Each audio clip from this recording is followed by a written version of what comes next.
It seems like everything has been infiltrated. And that's because everyone's so afraid that they might get infiltrated. So apparently, we've infiltrated everybody so that people trying to infiltrate us can't infiltrate us. And on top of that, everyone in this country seems to be for sale. Welcome to Conservative Coffee Hour. I'm Stanley Smith at Conservative Coffee Hour. We've been at this for 2 years in January here, co-hosting it myself with Larry Ligas, and it's really been such a terrific journey. We've tracked down a lot of narratives. Some of those include the topic of climate change, gun control, education, and abortion. And we've had it all going here. In addition to that, we've had terrific guests, including Darren Bailey, Kathy Salvi, and Bobby Pitton, and Mickey Woodhoff, who is the mother of Ashley Babbitt. Some of the narratives that we're currently following is the idea that Larry tells us that we're all crazy, and the GOP local GOP leaders tell me that Larry is actually the one that's crazy, and the only ones who know for sure are the Democrats because they know that we're all crazy. Other narratives that I'm tracking down are the idea that this recent push to push Biden out of office, is a false narrative because it could be worse than President Biden. And recently saw a short clip of Governor Pritzker of Illinois, at the Davos World Economic Forum conference, where he was explaining to people, saying to the committee there that people they don't want bipartisanship. They just want things to get done. And he gave the example of climate change, that Illinois will be carbon neutral by the year 2040. And I was struck by the idea of that. I guess that's the idea of nonpartisanship because not a single one of us voted for it. In the background, I'm not a historian or economic theorist, but I do remember the idea of revenue sharing. And that comes back to my mind, the idea that they got rid of that in Congress some years ago, I think it was the 90s.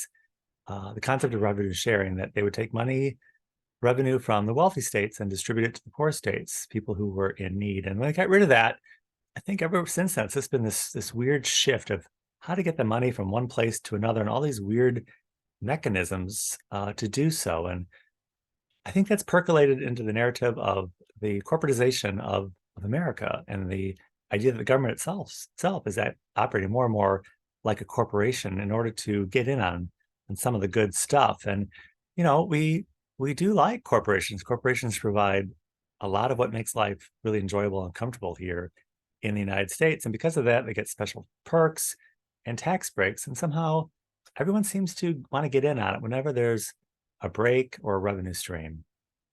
Even the idea of churches want to get in on it with special charitable foundations and corporate entities.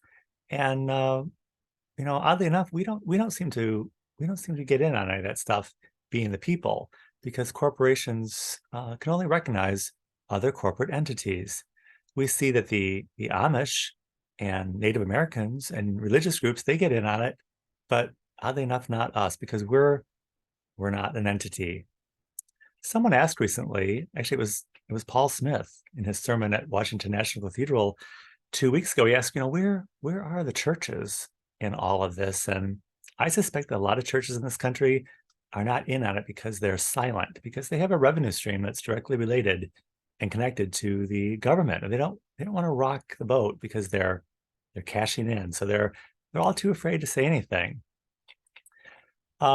Just like a lot of us are afraid to say anything. We no longer live in a candid world because we know if we share our true feelings or our true thoughts and beliefs, we'll be rejected and cast aside. Everyone is scrambling for a safe cover. Our local GOP is now kind of following what I perceive something of a conspiracy tact to appeal to more base Republicans in their newsletters. And the narrative that Larry's been on for quite some time is that he just hates everyone, that we're all wrong.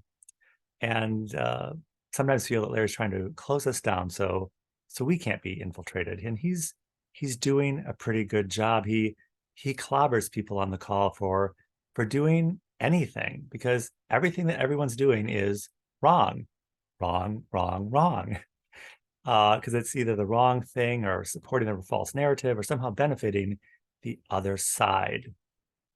On the other channel of Conservative Hour and Consciousness to Hour and different conversations, we're tracking down and participating in this General Assembly initiative, and the General Assembly is, I think it's got a pretty good handle on where we are. We're in this bad spot. We want to mitigate the ill effects of where we are by cleaning up the voter rolls, by continuing to vote, serving as election judge, and doing anything that we can do. We don't want to discourage anyone from doing things, but I think from Larry's standpoint, he's looking at it at it's easy to be infiltrated and misled, but I think Larry's cautionary tale is that this is what politics looks like. It looks like Larry. We're looking into the face of it, and it's no offense to Larry, because I love Larry, but it's not always pretty. And people have asked me to explain it, and the best I can offer is that sometimes you can learn the most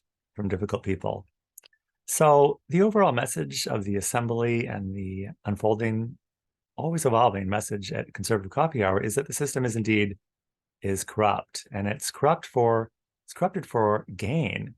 So we would have to assume that anything we put into the system, money, time, and energy, it's probably going to be corrupted, hijacked, co-opted, and robbed by the system. Life is full of many disappointments and setbacks. And an expectation of love it's a reasonable expectation in this life. Some things should go right. So we're hoping that we can get Conservative Coffee Hour back on track here. And we're going to try to do so by focusing again on guests to come to talk about the topic of gun control and gun rights, and the topic of where the church is, and about the climate change agenda.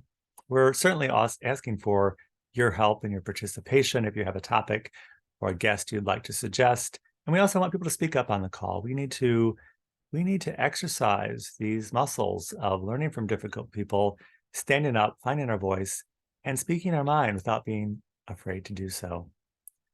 If you would like to join us on this journey, we welcome your participation, because we all have to be included and involved and engaged in the governance of our own lives.